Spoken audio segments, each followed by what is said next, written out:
Bon après-midi à tous et bienvenue à cette audience du comité de délégation pour la ville d'Ottawa. C'est pour le groupe 1, le secteur urbain. Good afternoon and welcome to the Committee of Adjustment hearings for Panel 1, Urban Area. We are a City of Ottawa quasi-judicial tribunal that holds public hearings to consider Planning Act applications, including minor variances and consents to sever land. Our hearings are back to being in person. However, the committee can enable remote participation by video conferencing when requested by registered speakers. We are live streaming on YouTube and the video will be archived and available for future viewing by the public on the committee's website. My name is Anne Tremblay and I'll be chairing today's hearing. With me are my fellow panel members, Mr. Arto Keklikan, Mr. John Blatherwick, Ms. Lecueillier, and online we have Member Coakley. So in terms of the proceedings, the hearing will unfold essentially in the following way. So we have an agenda that appeared on the screen at the beginning. I have a short agenda today. We're going to deal with adjournments first and then with fast-tracked applications and then go to the remainder. So that means a little bit of a different order than what you've seen. Note that the panel members have reviewed the materials related to all of the applications before us today, including any of the planning reports and any written submissions in support or in oppositions. Now, when I say that, I mean material that's been provided to us in a timely fashion. So when we receive items on the day of the hearing, it is difficult for members to read and process that information. So just beware. Today, we will hear any oral submissions related to each applications as part of the statutory public notification requirements. Each applicant is required to post a sign on the property in question before the hearing. And they're also required to confirm in writing that they have done so, or we can also do a verbal or oral swearing or affirmation oath today. If we don't have either one or the other, then we do need to postpone the hearing on that application. And I believe we have them all. Is there any missing? Just to give me a moment. I don't believe so. Okay, so we will not need to do any oral affirmations or swearing for today. The panel may ask for a brief presentation from an application followed by questions to the applicant and city planning staff. We then hear from members of the public, starting with those that are on our speakers list. And finally, the applicant who has the burden of proof will have an opportunity to make final comments in reply. So if I have your name on my speakers list, then you can ignore my following direction to you. But if I don't, then I will need to have you start with your name in any event. And I may need you to spell it in order to have it on the record correctly. Also, we'll need your municipal address for the record. All presentations are limited to 5 minutes. Any exceptions are at the discretion of the panel chairs. At the end of the hearing on an application, the panel will either make an oral decision or we may reserve that decision. In the latter case, the committee's decision will not be delivered during the course of the hearing, but you can be sure that we make those decisions before we leave today. So there isn't any delay in dealing with your application. However, in both cases and within 10 days, the committee will send an official written decision and the reasons for it to all the parties, participants, and anyone who has requested a copy of the decision. So now we've got a number of business matters to take care of. So starting with declarations of conflict of interest. Does anybody on the panel have a declaration of conflict that they need to raise for any items either on our agenda or any of the agendas for the other panels? I'm not seeing any declarations, so that's good. I don't believe we have confirmation of any minutes. All right. Nope. And now then we will go to the adjournment requests. We have one official one on record. So that would be for number 102 Lower Town Charlotte Street. And I'm looking for Mr. Chan on that one.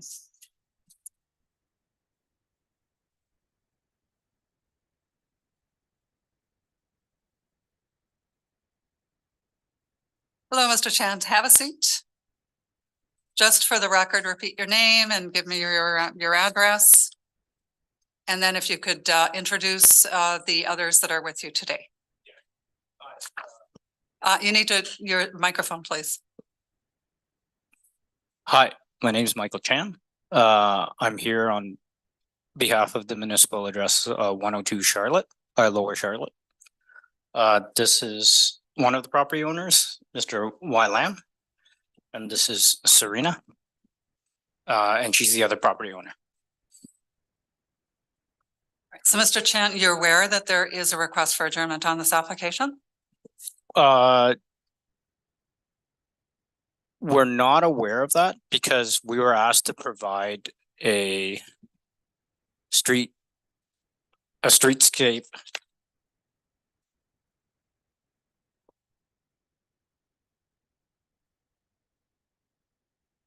character analysis form, which we completed, and the city came back and they gave us that confirmation back.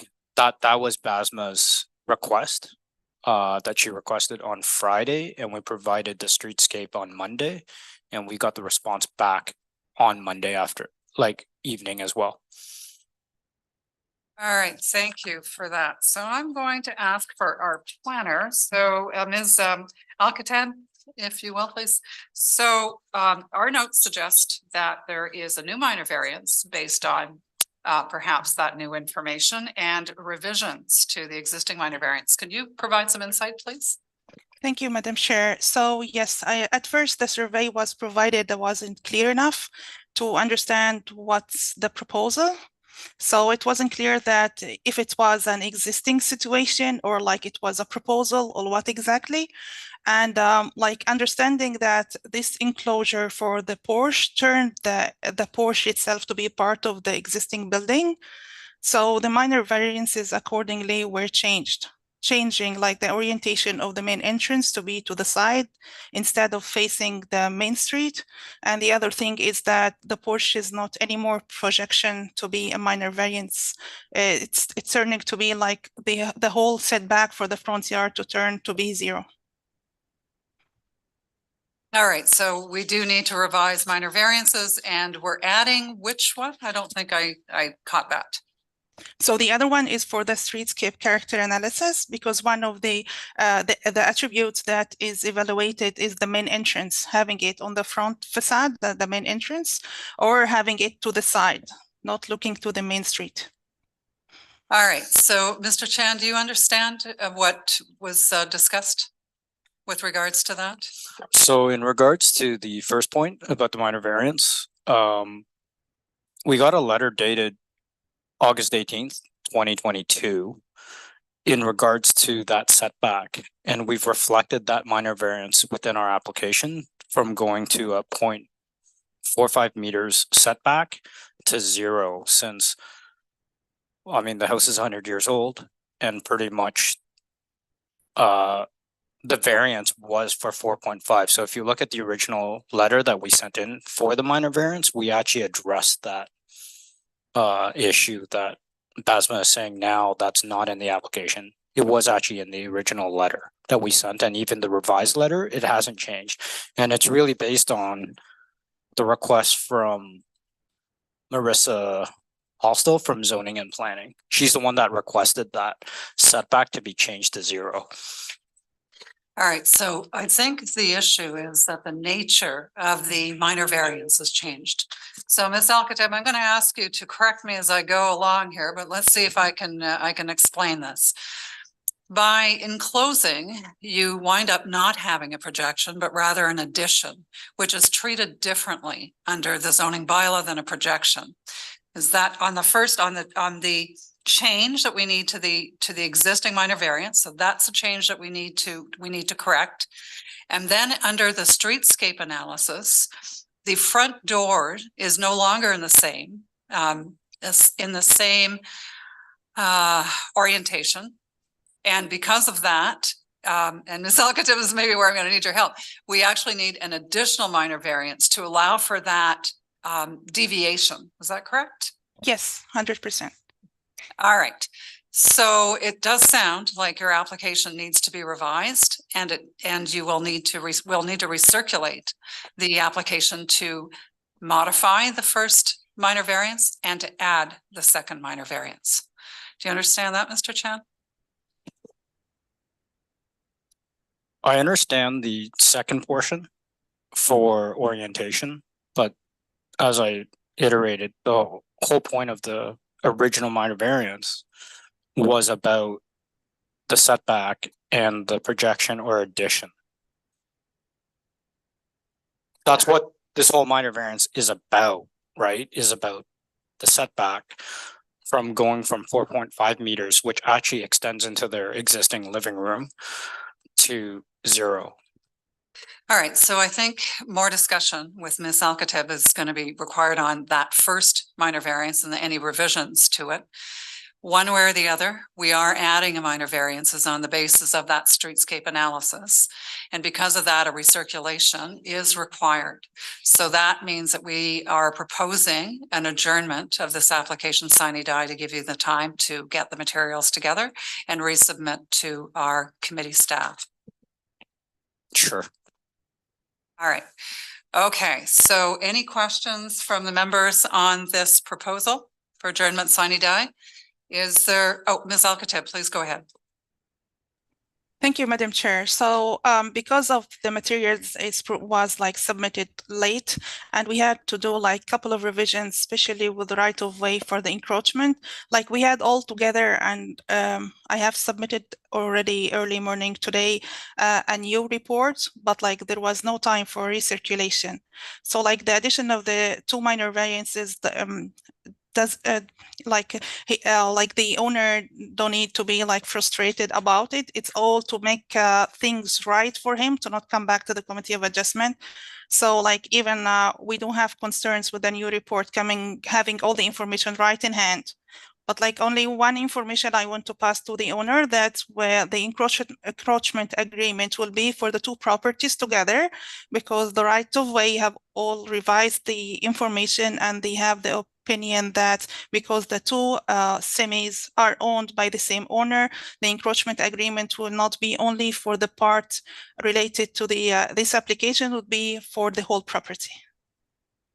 All right, Ms. Alcatab, thank you for that. So I think that means that you and Mr. Chan are going to have a great discussion in the next week or so. Yes, Mr. Chan. Can I just make one comment? In regards to the information that we're saying we're submitting late, the information we're asked to provide was only told to us on the 26th of October. That was Thursday. We submitted the streetscape analysis on the following Monday. So just to give you guys a timeline, it wasn't because we were, I would say, trying to be late about submissions, but we only asked for this information on the 26th of October. I understand, Mr. Chan, so thank you for that.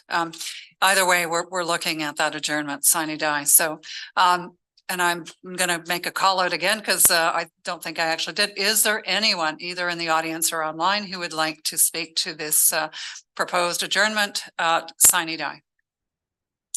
And I'm not seeing any hands come up. So with that, all in favor? All right, so it's unanimous. We will we'll see you again, Mr. Chan, and good luck. Thanks so much. All right, so the second one then is for 82 Genest Street, and I'd like to see Mr. Dubois if he's available. I understand you're online.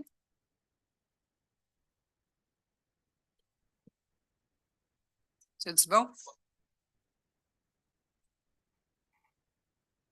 Good afternoon, Ms. Chair. Yes, I am. Hello. Yes, hello. So, Mr. Dubois, there was a lot of discussion. We had a chance to look at and read the planning report and try to, understand what was going on. I understand you resubmitted at 11:52 today. I am so sorry. That was I don't know, like we really don't have time to look at those kinds of plans at that point. So the committee really hasn't had a chance to see it, and so at this point, we're really thinking we need some time to ensure that we have that information so that when we make a decision, if it's an approval, that we're then tying it to the site plan that reflects the increased vegetation, that kind of thing. The other question I would have for you, and I guess I would be looking to who is this? Ms. Linker, maybe, for an answer on this. There is a minor variance related to the landscaping on this. Based on the revised plan to show the intensified vegetation, any changes to variance E, Ms. Linker? Thank you, Madam Chair. The variance was with respect to the soft landscaping provided in the rear yard, and staff have worked with the applicant to encourage them to revise the plans to increase the vertical vegetation in the front yard to compensate for the loss of horizontal landscaping in the rear yard. And the applicant has provided sufficient plans to address our concerns with respect to that. All right, it's just that the panel has not had a chance to digest those plans whatsoever at this point. And we would like to ensure that we have reviewed the information before we tie approvals to things. So, Mr. Zabo, we're proposing just a 2-week adjournment to November 15th, so we have a chance to see those plans. Absolutely. That's more than fair. I apologize for that. I could have sworn those were sent along, but obviously things got lost in translation. The conversation is still relatively new. It was Nancy Young and I that had chatted last week about planting specification, and so essentially the site plan is pretty close to what it was, with the exception of 2 small trees at the front yard, which have adequate soil volume. But there are specifications on there, which I understand take a little time to review. So if if time is needed, then I must respect your decision, and thank you for your consideration. All right, that'd be perfect. Any questions from the panel members? Any more information you'd like to see in 2 weeks? No? Okay. All right. If that's the case, then is there anyone in the audience or online who would like to speak to this proposed adjournment to November 15th? I'm not seeing anybody. So all those in favor? All right, so Mr. Zbo, we'll see you in 2 weeks. Thank you very much. Thank you very much. Take care. Bye now. Okay, so that takes us to what we have in terms of unopposed applications. So we have 3. Number 1 for 272 Powell Avenue, looking for agent Mr. Poulain. We have application number 3 for 103A Crichton Street, looking for Elliot Donahue and Y1. And then number 4 for 240 Ferland Street, Mr. Hume and Sterling. Ms. Sterling, I think. So if I could have all of those agents come forward, we'll deal with each one individually. And there will be no presentation, no questions. All right, thank you. And I guess we're just missing one more. Ms. Clark, you're representing which one? I'm on 250 Ferland, also Allison Sterling. I apologize for the name confusion. I'm still trying to figure it out myself. Oh, okay. All right. Well, at least we have representatives, I think, for each one of these applications. So on number 1 for 272 Powell, the panel has reviewed all of the information. All those in agreement? All right. We're approved on the application for Mr. Coakley. You're in approval for that too? Okay, so we're approved on application number 1, 272 Powell. On Crichton, then, again, the committee has had a chance to review all of the information. No issues coming forward. Panel members, all those in favor? Okay, with that then, the application is unanimously approved. Moving on to number 4, 250 Ferland Street. Again, we've had a chance to review all of the information on this file. Members of the panel, all those in favor? All right, so again, the application is unanimously approved. So with that, that takes us to the end of our unopposed or fast-tracked application. So thank you very much, everyone, for attending today. That brings us then, having dealt with, I think, almost all of our agenda at this point, to 60 Lees. We're looking for Ms. Daou. Come on down.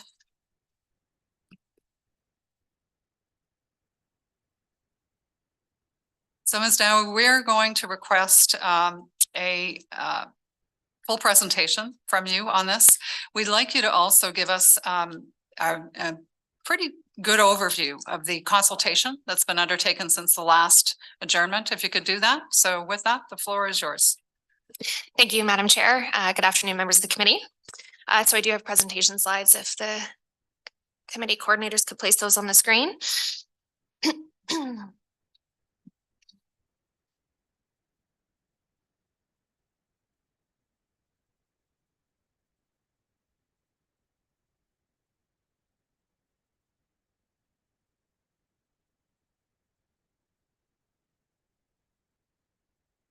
Thank you. This site is located at 60 Lees Avenue on the south side of Lees. There's an existing two-story dwelling which is to be demolished. And the proposed application today is for an application for consent to create 2 new lots with 1 long semi-detached dwelling on each and associated easements and right-of-ways for access, maintenance, and parking over a shared laneway down the center of the 2 proposed buildings. Required minor variance for the application include reduced lot width and reduced lot area only. This site is designated as minor corridor with an evolving neighborhood overlay in the inner urban transect area. It's designated low-rise neighborhood in the old Ottawa East secondary plan and zoned residential third density subzone P, which does permit long semi-detached dwellings. Next slide, please. So this section of Lees Avenue has a variety of dwelling types and ages with a mix of 2 and 2.5 story townhouses, singles, and semi-detached dwellings. And then approaching further to the east towards Main Street, you will note, you can see there are mid and high-rise residential apartment buildings, which is also the context along to the west towards the UOttawa Lees campus, which has a area of high-rise apartment buildings. The site is also situated just west and outside of the 600-meter transit buffer for the Lees Station LRT. Next slide, please. So again, this application is for reciprocal consents to sever parts 1 and 2, which is the west lot A, from parts 3 and 4, which is the east lot B. And then again, reciprocal easements and right-of-ways for access, maintenance, and parking over parts 2 and 3.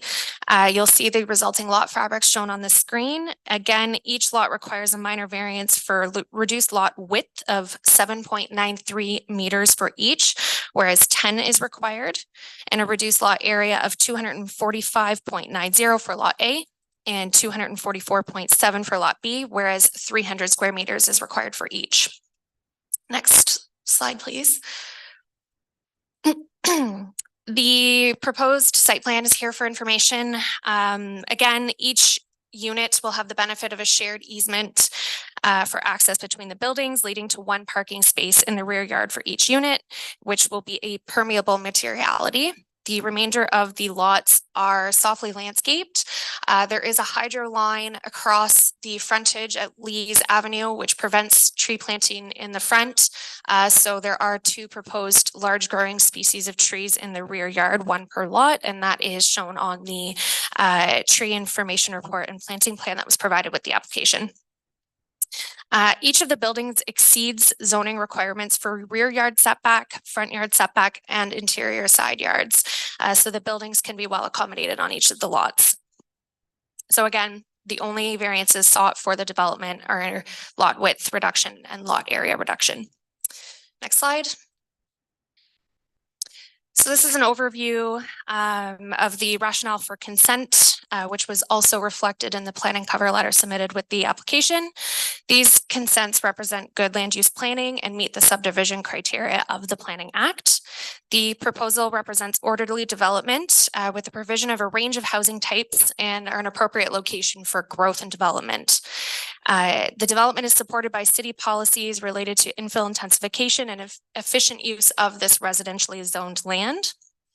The long semi-detached developments, again, are permitted in the OP and the zoning, and the development supports OP policies for intensification and diversification of housing typology and choice in the urban serviced area. The lot shapes and sizes are appropriate for the context and the development pattern. And these proposed front and back units are not intended to be severed in a front and back configuration. They will be retained as one parcel of land for each of the long semi-detached dwellings, and no anticipated further severance of those lots is requested. These lots, again, are near schools, transit, and they do represent a desirable and appropriate form of infill intensification in the urban area. Next slide, please. Speaking to the 4 tests of a minor variance, the application is minor.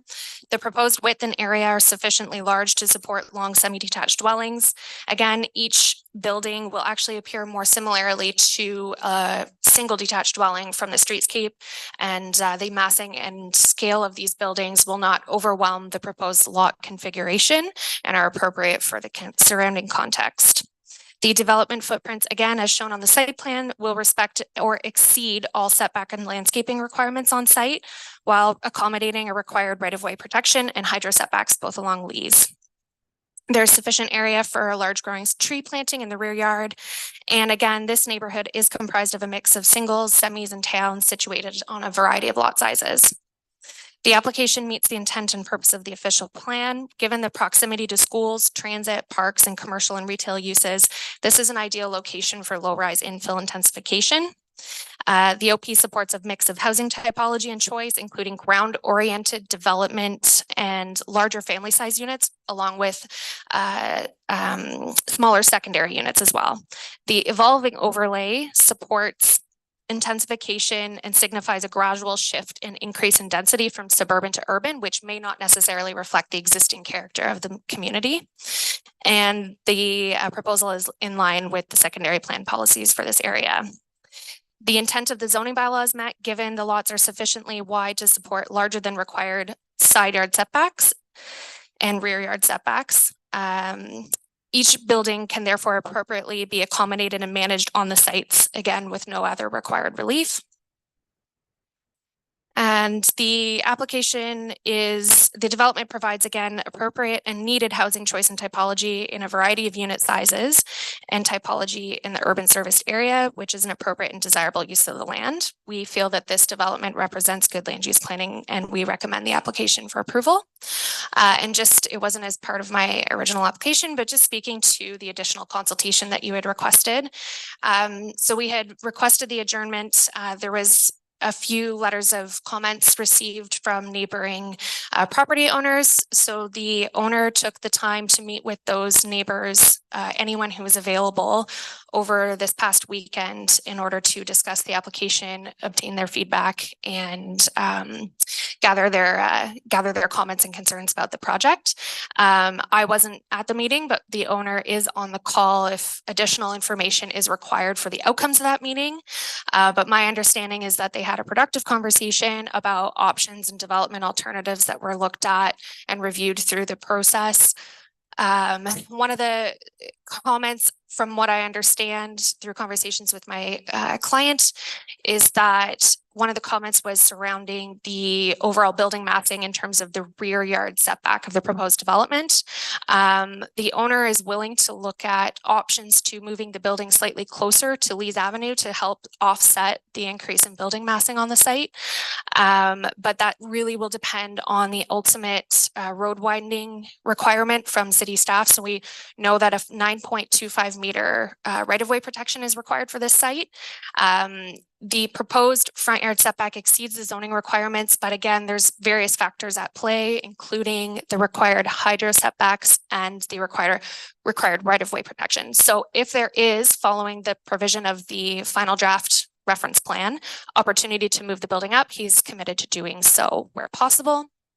Otherwise, the building again exceeds the rear yard setback requirements by about a meter in the rear yard. So this is as of right development footprint. So it is still in line with and exceeding the zoning requirements for this site. So it's just to make a note of that as well. If you do require more information, I can pull the owner to provide that. From my perspective, I had also provided the information to the community association for their information as well, because they had provided a letter as well. Right, Ms. Daly, did you see the letter that came in on October 31st from the Ottawa East Community Association? No, that was not provided to me. Is there any way that we can maybe make that available to Ms. Doe? And with that, I have a number of questions, but I'm going to open it up to the other panel members first and then come back to myself if need be. All right, any questions from the committee? Yes, Member Blatherwick, please. Even I forget the green button. When you were putting your application together for consent, there's a requirement that you meet the criteria under section 5124 of the Planning Act. Have the ones that apply to this application been met? Through you, Madam Chair. Yes, those criteria have been met. There was a slide that I had prepared in my presentation that outlines the general intent of those criteria, but more specifically, each of the criteria have been listed in the planning cover letter. If you would like me to review them in more detail, I'm more than happy to. But again, I'm just going to pull them up because I would love to say I know them all off by heart, but No. I just have a supplementary question, and it's regarding, I believe it's condition I is the adequacy of utilities and municipal services. You have confirmation from the city that there is adequate reserve capacity in the sanitary sewer system, and there's adequate reserve capacity in the potable water supply. Through you, Madam Chair, I would rely on the city's infrastructure team to provide that confirmation through the building permit process and through the consent registration of fulfillment of the conditions. A servicing plan would need to be provided and approved by city staff. It's my understanding that we haven't gotten to that stage with the city as of yet, but it would be required through the fulfillment of those conditions and as a condition of the building permit as well.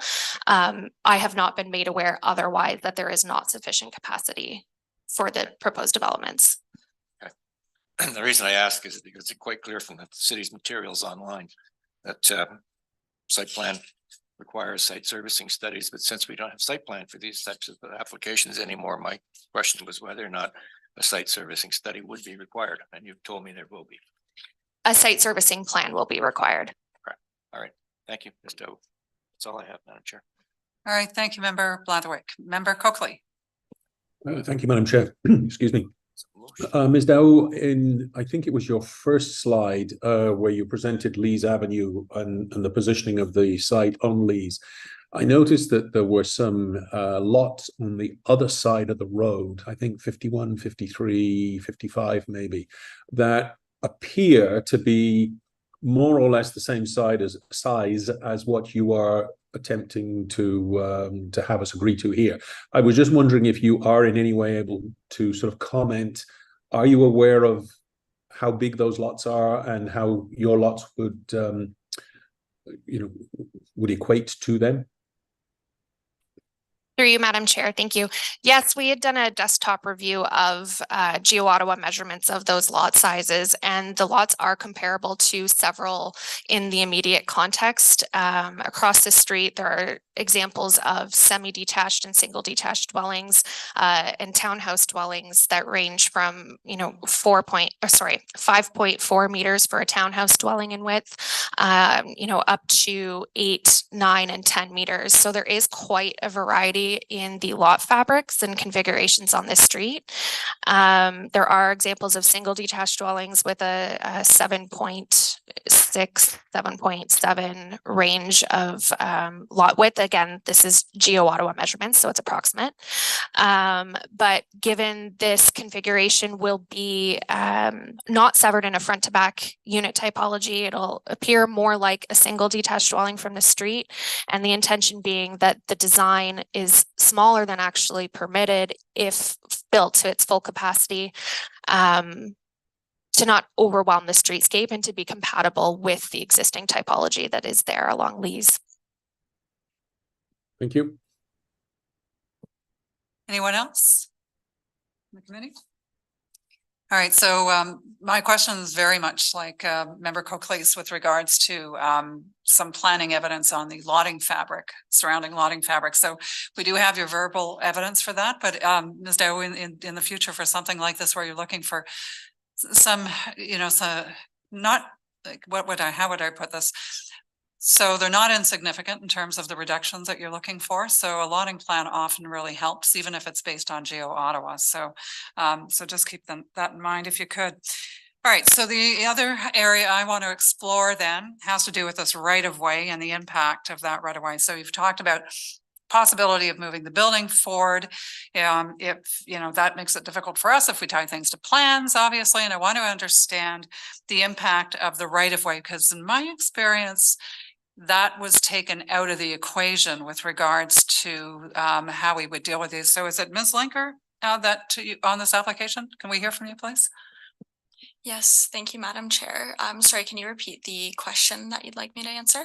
Okay, so we know that as part of the application, we're looking at a right of way that needs, I think is it a condition, in fact, of the, let's see, is it not a condition for the conveyance of a right of way?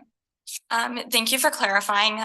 The city has requested a condition on the application to require that the lands that are within the right-of-way protection area are given to the city, and that will be a condition on the severance. It's my understanding that due to the nature of the application, when it's a reduction in lot area and lot width and a severance, that the plans are typically not tied to the approval.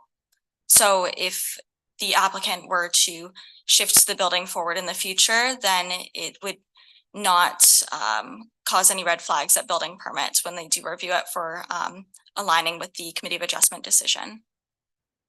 Okay, so am I hearing though from you just right off the top then? So it's condition number 7 that requires the conveyance of lands for the purposes of the road widening.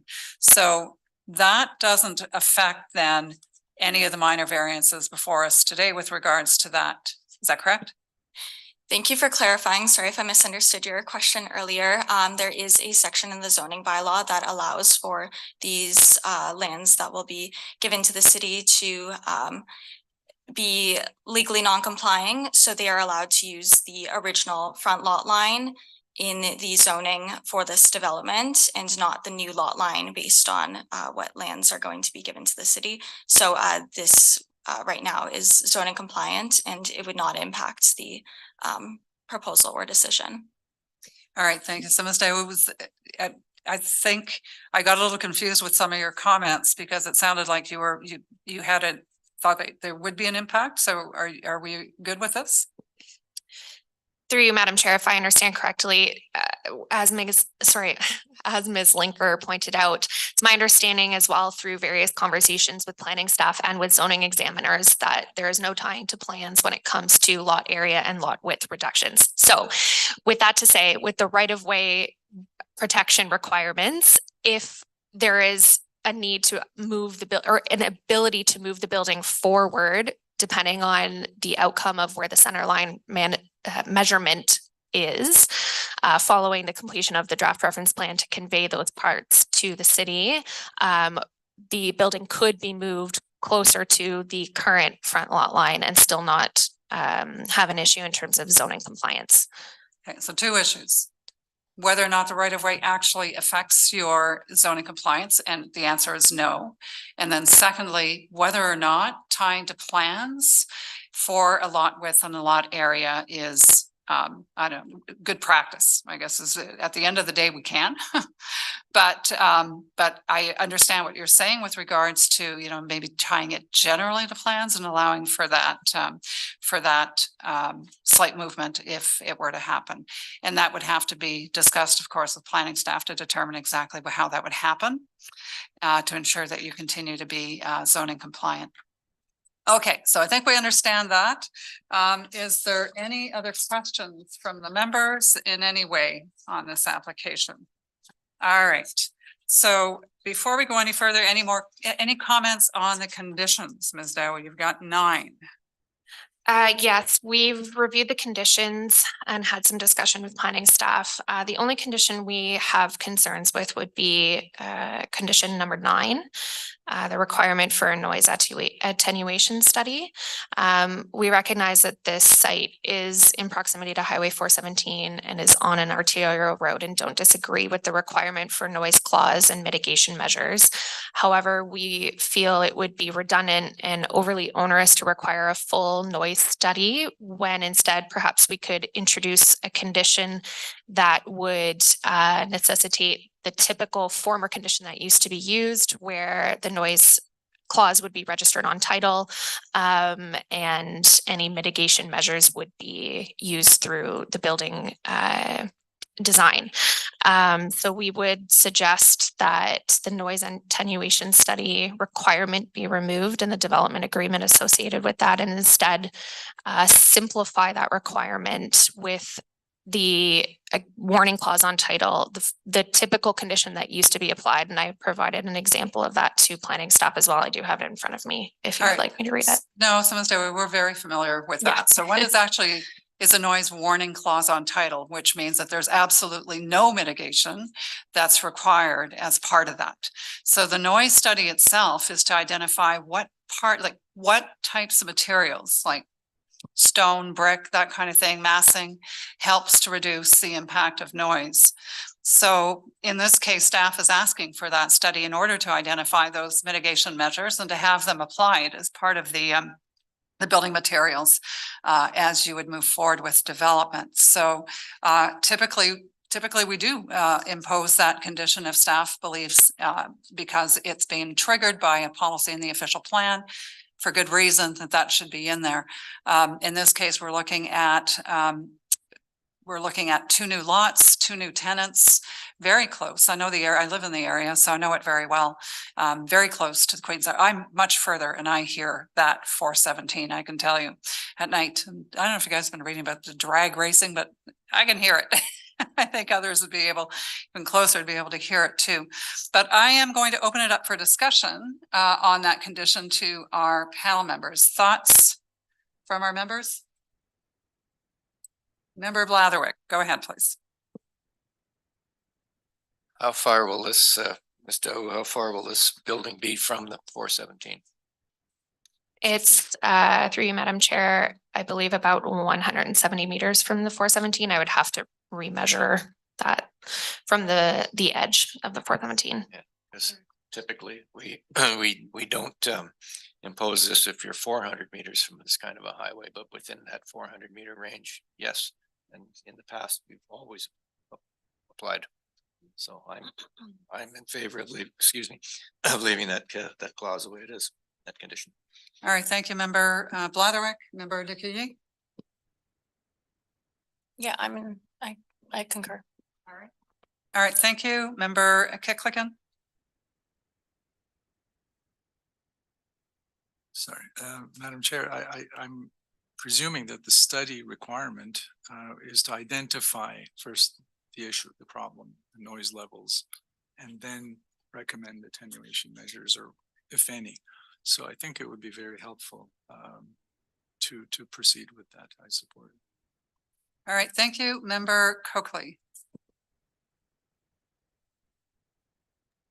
I have no questions on this at the moment. Would you support the condition as stated in the planning report? I'd prefer to discuss that later. All right, so I think, well, we've got 4 members who are in support of retaining it. So I think that based on that, Ms. Dow, we are not likely to change that condition. All right, so with that, any other questions from the members on any of this? So Ms. Dowie, have you had a chance to see the comments that have come in from the community association?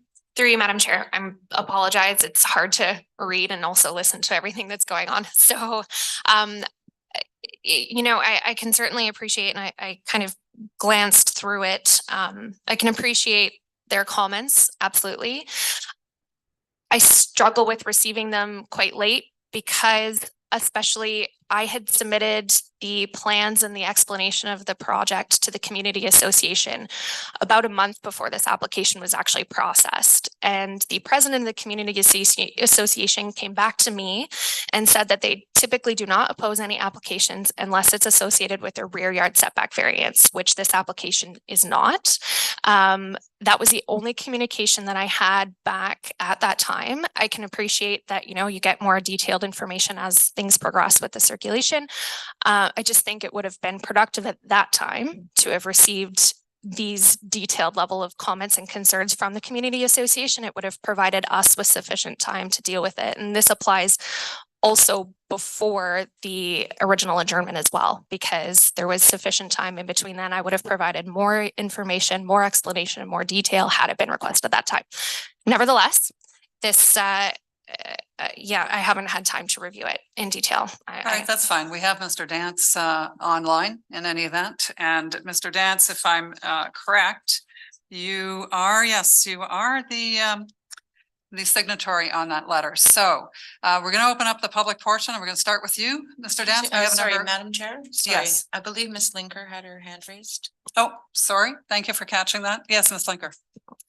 I'm sorry, back to the note regarding the road widening and the front yard and whether that front yard setback is appropriate or not. I just wanted to also have on the record that there are trees that are to be planted in the front yard. So shifting the building forward would not be favorable to the city, as we'd like to see those trees in the right of way or in the front yard.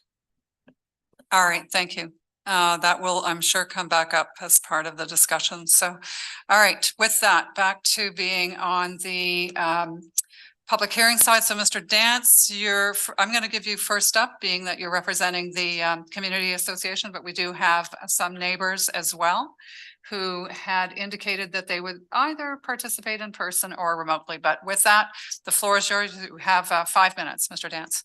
Thank you, Madam Chair. I am chair of the Old Ottawa East Community Association Planning Committee. And I appreciate this opportunity. I appreciate the committee's, the panel's patience with having the community association. It's worth noting that, yes, there was an adjournment September 20th, and a key part of that was to have a discussion with neighbors. And the discussion took place 40 days later, 3 days before this hearing. I suggest to the applicant and to the applicant's representative that would have been a whole lot more productive if I hadn't waited 40 days for it. You know, it's pretty hard to make any change to it 3 days before the hearing. So I just would like to make that point.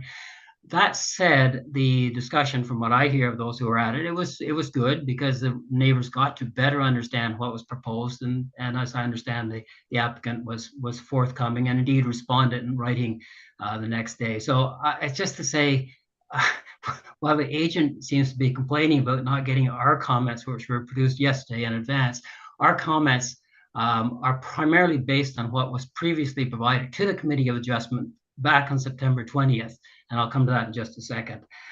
That aside, the issue of moving the building footprint forward, we recognize the city's desire to increase the right of way on Lees so that there is more room for sidewalks and for active transportation. So, yeah, we're a little reluctant to see it move forward if that's going to be the access that Lees being a better street for all is impinged upon. But you know, I trust the city and the applicant and the neighbors to work that one out.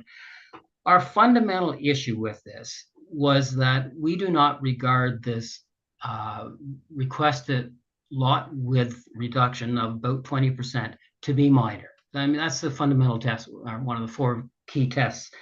And I know it's really hard for the committee to say, and I know you don't work on the basis of precedents, you don't work on the basis of absolute numbers and whatever, but in this particular case, for it to be a 20% reduction in the width of the lots seems far more than minor.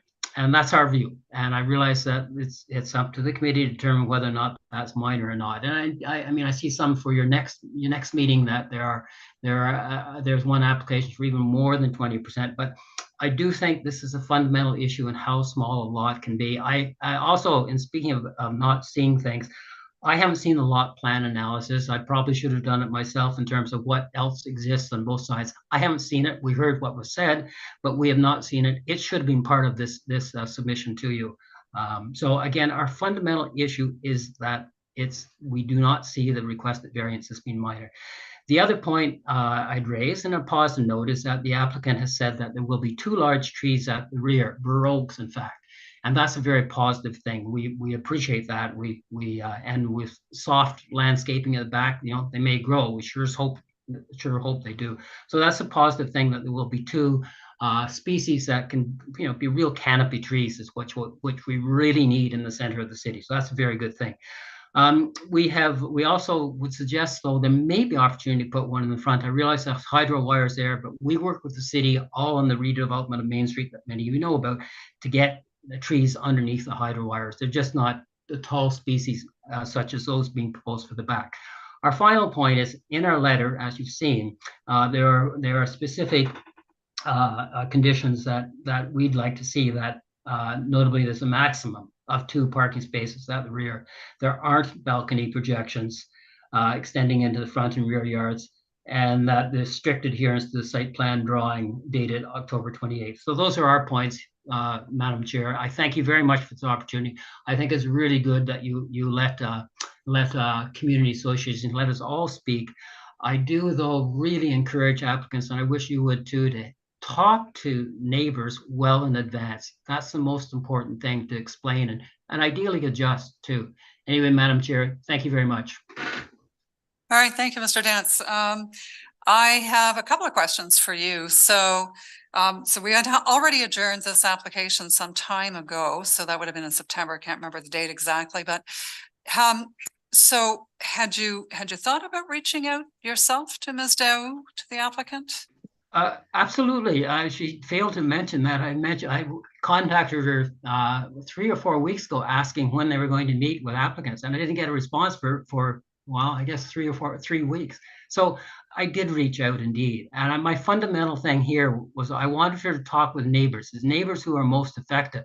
And so it did happen. It just happened very, very late in the process. And that's what I suggest could have been much better. All right, thank you, Mr. Dance. That's the only other question I have for you. Is you touched on this because, typically some of the planning evidence that we look for in these cases is for lot area and lot width reductions is lotting plan evidence, but we do have a verbal from Ms. Dow based on her view of the Geo Ottawa. Have you had a chance to do? I think I heard you hadn't, but I just wanted to confirm that you haven't had a chance to do that yourself. No, I haven't. I mean, frankly, yeah, it should have been done. It should have been done in the application. It wasn't. Yeah, so I truly don't know. I would have liked to have pulled up Geo Ottawa, but I didn't want to lose the link right now. Sorry about that. Oh, all right, that's fine. Okay, so those are my questions. Other members of the panel, any questions? Yes, Member Coakley. So just following up on that point, and excuse me, fair enough, you haven't had an opportunity to look even at Geo Ottawa, nor did I. But assuming for the sake of the argument that the lot sizes on the other side of the street that appear to be similar in size to what the applicant is requesting actually are similar in size to what the applicant is requesting, and acknowledging that 18-20% is 18-20%, would you still be opposed to the idea? Would you still be of the view that implicitly what you're saying is you think these lot sizes are too small? Would you still be of that view, or would the fact that there are similar size lots on the other side of the road sort of attenuate your discomfort with this proposal? Through the chair, I really would like to see what it says, because at the moment we're all talking about if I would like to see what's there, and if the committee members they'll probably take a look at. Hopefully you'll take a look at it yourselves and get a sense for this. My use of Lee's, I know there are some side by sides. There's a couple of rows. But I'm not aware of lot sizes that much smaller. So I'm a little reluctant. I am also really interested in hearing what neighbors have to say. So thank you, through Chair. Member Coakley. Well, Madam Chair, perhaps, it was Ms. Dow's presentation that twigged me to this. Perhaps the staff could pull up that you know, that page from her presentation. I believe it was the very first slide that indicated the position of the site on Lees Avenue, and you know, and then there was the across the road. Yeah, and I think, thank you, Member Coakley, for that, because I was going to also ask Ms. Linker if she had had a chance to look at that information as well, and maybe get her insights on that as well. So we're seeing the plan right now.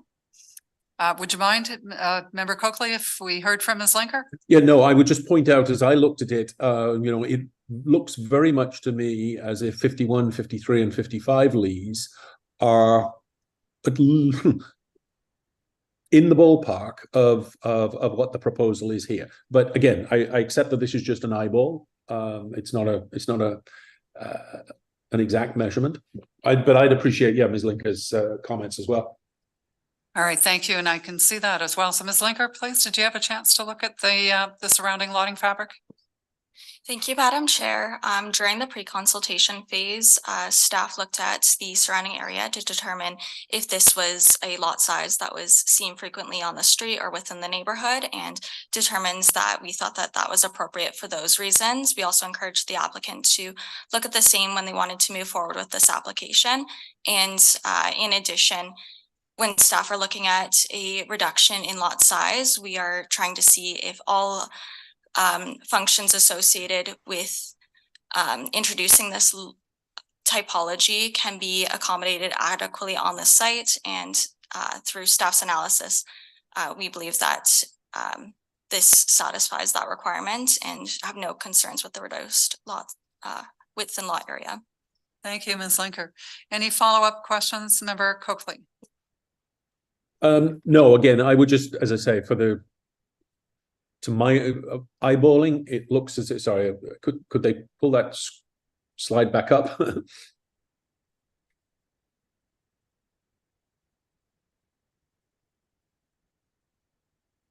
I'm sure we're going to get it in a second.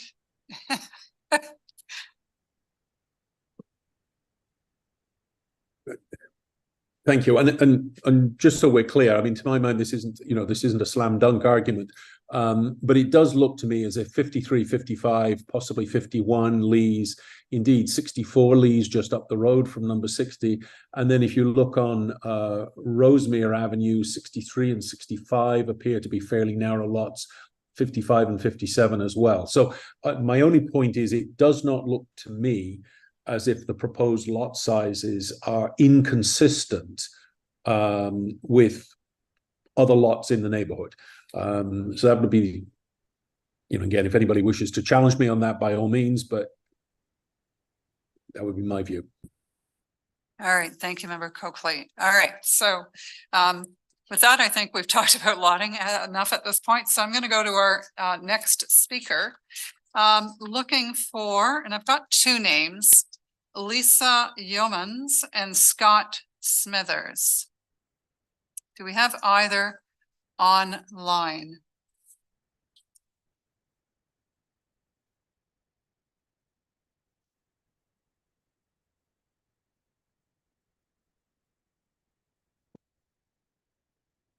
Coordinators, can you confirm if we have those speakers online?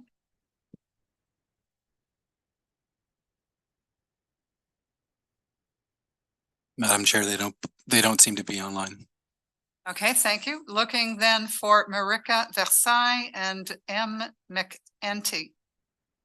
Also neighbors, are they online? Yes, I have promoted the individual to a panelist. All right, and who would that be? What name am I looking for? Marika Versailles.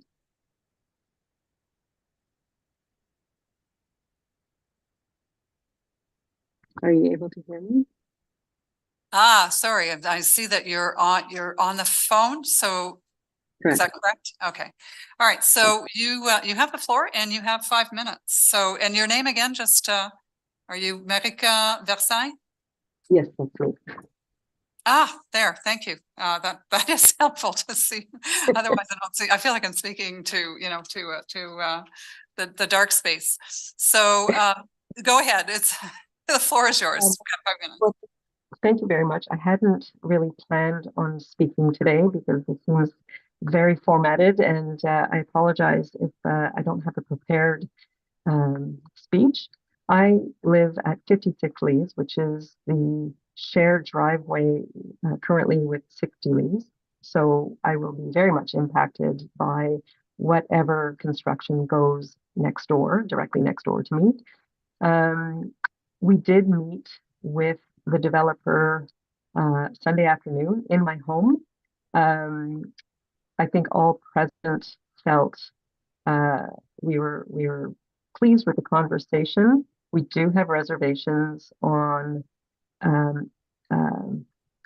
maximizing, I guess, his investment, which is his motivation, as it should be, with the quality of the neighborhood, of the fabric of our community. So going from a single family home that is viewed to be needed to be demolished to providing 8 units in the same space is a major consideration. 8 units, and I apologize again. I'm not necessarily well versed on what is permitted to be included in this hearing, but some concerns, and they may or may not be relevant, but they nonetheless are concerns. So 8 units with a potential of up to 24 people then living in these 2 buildings, with only 2 reserved parking spaces, is going to impact again the residents from a parking point of view. As you may know, Lees only has parking on one side of the street, so that's parking is at a premium. So that was one. The second was that he indicated that his initial plan is to be the landlord for these 8 rental units. And our concern then also becomes the nature of living next to apartments, and everything that can entail. We're very close to the university. We certainly, as direct neighbors, don't necessarily want to live next to student, for lack of a better word, student flop houses or housing. I do not have the impression that that's what he's going to look for as tenants. However, if he decides to sell, we lose all of that relationship that we can develop with him. So and there was one comment of maybe selling off one of the buildings at one point. So from my perspective, again, this is just very much how it impacts me. Had I been told that this would be created into condos, I would have honestly had a little bit of a different reaction to it. Anyway, neither here nor there. I do agree with the letter that we submitted that a 20% reduction is not minor. I think it's both 20% for the lot width as well as the footprint. That's a little less than 20%, but still considerable. I realize that for everybody present on this call, it's a file that needs to be looked at and considered and a judgment made on it, but it will have direct impact on where we, the neighbors, live for years to come. So I just ask that the board and the committee look at this very diligently, as I know you will, but I'm probably close to my 5 minutes, so that's pretty much all I wanted to say. All right, thank you. You did very well for non-scripted.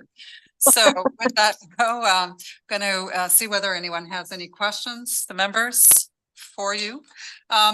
I guess you raised for me a bit of an issue, and I guess I'm going to look to Ms. Dow. Can you talk to me a little bit about what's really being proposed on the property now? We've heard, so we know what the notice says, but based on your discussions with the landowner, can you just give us a recap of the proposal?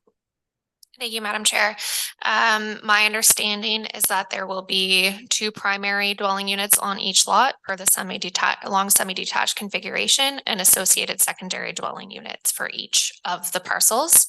The owner is intending to obviously sever in half to create the 2 long semis, but the intention from my understanding, and he is online as well if he wants to speak further to this, but is that he will be retaining these as rental configuration. So retaining the front and back units as one and renting out the primary unit and the secondary units for each of the lots. So how many units in total? My understanding is that it would be 1 primary unit per long semi-detached dwelling, and then 1 secondary unit per primary is my understanding. So 4 in total, correct? No. That's correct. Right. So Ms. going to come back to you because I wanted to hear how, yes, I am coming back to you, Ms. Versailles, because I'd like to know where you came up with 8, because that wasn't in our materials. Certainly wasn't our understanding. So can you tell me why you think it's 8? Because that's what the owner told us. That each front and back of the semi will have a primary 3-bedroom unit and a basement rental unit. So each half of the semi will have 2 dwellings each for a total of 8 on that one lot. All right. So I think we're going to hear from the landowner at this point. And would that be you, Mr. Whitnick? That is me, yes. Good afternoon. If you could clarify your intent, then that would be appreciated. Absolutely. This may have just been lost in a little bit of translation, but yes, Marika is correct in that there is going to be 1 primary unit and 1 secondary dwelling unit per half of a long semi-detached building. So it would be 4 units per the newly created parcels and 8 units total across the two parcels that we are requesting. I would think that your agent would like to chime in. Go ahead, Ms. Daou. And through you, Madam Chair. Thank you. I just want to clarify that this was reflected in the cover letter that was submitted, that it would be primary units and associated secondary dwelling units per each. All right, I got to tell you, I'm confused because I thought I'd understood that that we were demolishing a single family house. We are creating 2 lots, each lot to have a primary residence, and within each one of those primary residents to have a secondary residence, meaning 2 + 2 = 4. So I'm still not clear on where the 8 is coming from. And maybe it's just me, but I do need to understand. So yes, Ms. Daou. Through you, Madam Chair, unless I had worded this very poorly, but from the proposed development perspective, it was intended to be 2 primary units, front and back of each lot for each lot, and then 1 secondary dwelling unit associated with each of the primary units, which would be a total of 8 units. Okay, so if I go back to your site plan, can we see the site plan back on the screen, please?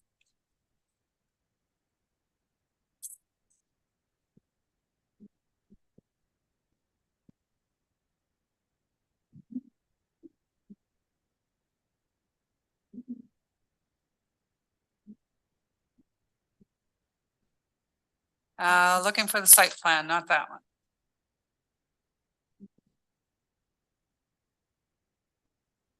I think we have even a better one than that, do we not? There is a site plan extract just after the draft to our plan markup. All right, so I'm looking at what seems to be 1 principal dwelling per lot, not 2. So I'm trying to figure out how that's going to happen. Through you, Madam Chair, a long semi-detached dwelling inherently would have 2 primary dwelling units, one front and one back. I see, and it's because we don't have the cross sections or the elevations to really be able to show us how that's going to happen, because at first glance, and based on, not just on first glance, but based on the reading. Yeah, so even in the notice, it long semi, you look at it, it's a long building. So to me, it wasn't evident that you were actually talking about something like we've seen in the flagpole sort of lots. So, so I find that really interesting. So I now understand the 8. Okay, which is different, much different than what we thought we were dealing with at that point. Okay. Any questions from the panel members on that before I go, or is that discussion closed? Because I'll go on to our next speaker at this point. Member Coakley. This is actually directed to the neighbor. And I'm sorry, I can't see your name because my screen has now got all scrambled. There we are, America. You hinted, and maybe this isn't entirely fair to follow up on the hint, but you hinted that perhaps if this was going to be developed as condominiums, you would have less concern than as rentals. Is that a fair, is that fair for me to infer that's what you were saying? Realizing that was probably insensitive. I look at, there's a house across the street from us that has 11 students that live in a single family house. And on a fairly consistent basis, we have to call bylaw because of noise, garbage, unkept. So it is more a concern of civic pride in our neighborhood rather than the nature of the occupancy. Fair enough. But I guess what I'm just trying to understand in my own mind then, so it's your concern isn't as much with the structure as the use that the structure is going to be put to. No. It's a secondary worry. Okay. Yes. Fair enough. Thank you. All right. Any other questions? Yes, Member Blatherwick. Mr. O, did you submit elevations for this project on behalf of the applicants? Through you, Madam Chair, no elevations were submitted. It is not a requirement to submit elevations as a mandatory submission requirement when the variances are solely for lot width and lot area. And this was confirmed with planning staff as well beforehand. Yeah, and that's unfortunate. Mr. O, thank you.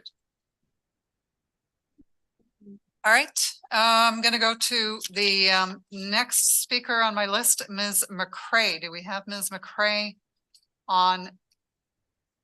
Oh, yes, Ms. McCrae. No, McCrae. I just read in person, so thank you for coming in today.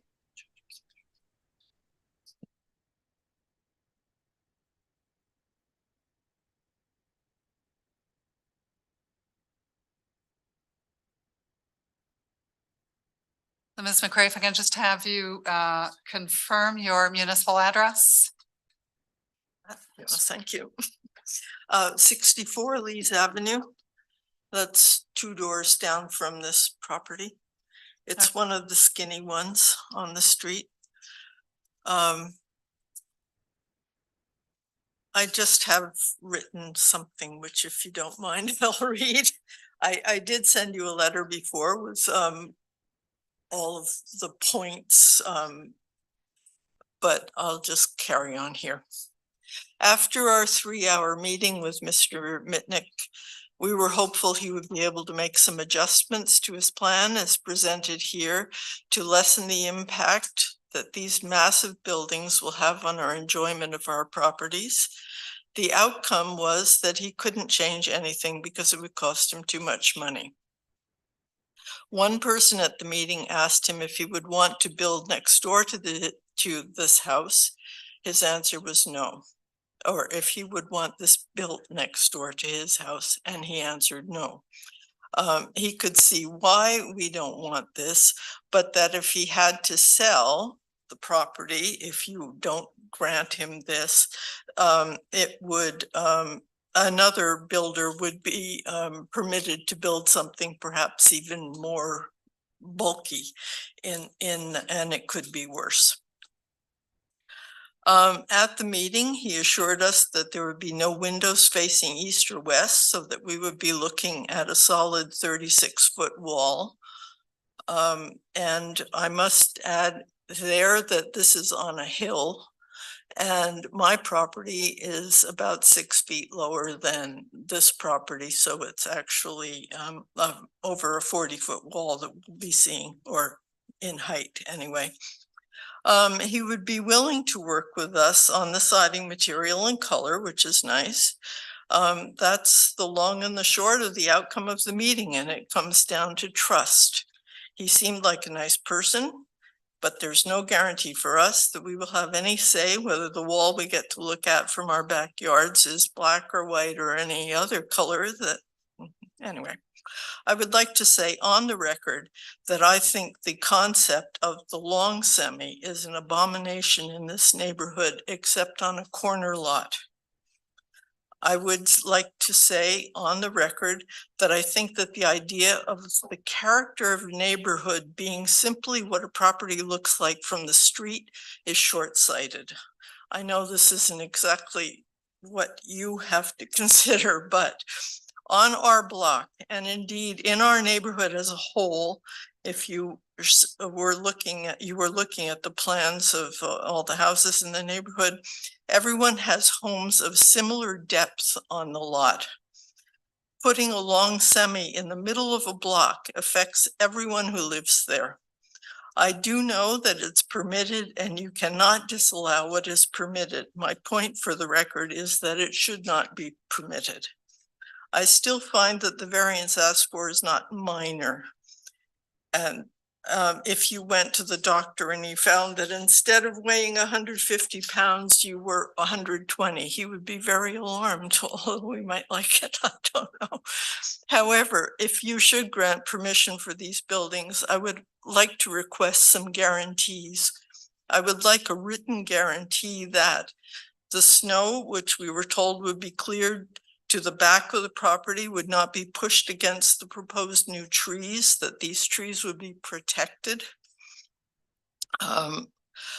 We see what happens when trees aren't protected from machinery and salt and other things.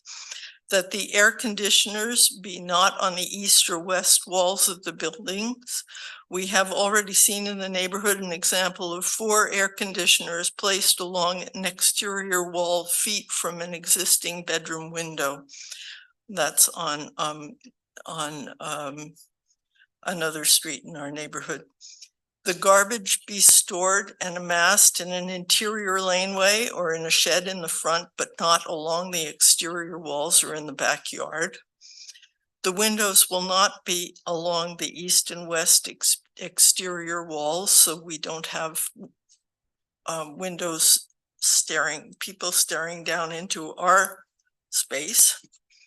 The drainage be carefully planned. We're on a hill, and about 50% more of the property, this property, 50, what is it, 50, whichever one we're talking about here, Peter and Anna Scaffidi's place, that more of it will be hard surface than is presently the case. And this will create a significant amount of runoff. We cannot have it leaking downhill, because when we get to the bottom of the hill, there's a city lane and it's flat and so much water goes there. There will be no balconies permitted.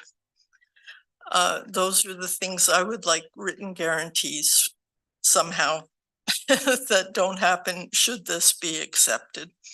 To be clear, we always expected and accepted that there would be more than a single house on this property when it was sold, but we were quite taken aback by the mass of the buildings which would be permitted and the number of units. We always felt that perhaps a single to 4 units might be reasonable. Now we're getting 8 or more if this doesn't go through and something else happens.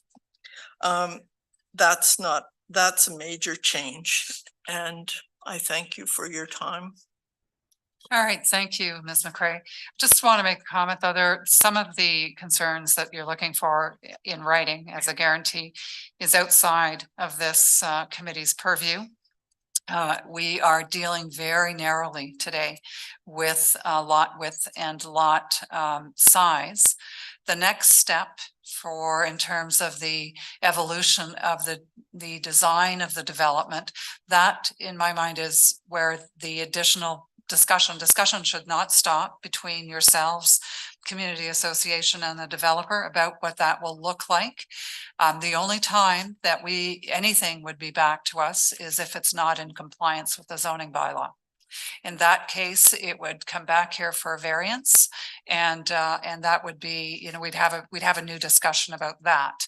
But otherwise, there really isn't anything that we can do to give you those guarantees or assurances at this point. I thank you for that. I understand that. We were also told that this is the only time we get to say anything about this lot, this massive intrusion into our lives. You're absolutely right. Having come and actually made your comments and make them part of the public record, that is important. So I'm glad that you did that, and it'll be part of the minutes, and it'll be part of maybe not the decision, but typically we try to capture what we've heard in the minutes. So, all right. Any questions from Ms. McCrae? No? All right. With that, then that brings me to the end of our speakers list. Is there anyone in the audience or online who would like to speak to this application, whether for or against? Have anybody else? No? Nobody lined up in the queue? All right. Okay, with that then, I would like to just make sure that the committee has had a chance to explore any of the areas that they may want more information on. No? All right.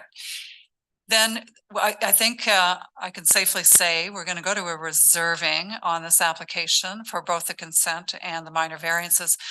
But I would like to give you last few minutes, Ms. Daou. The floor is yours.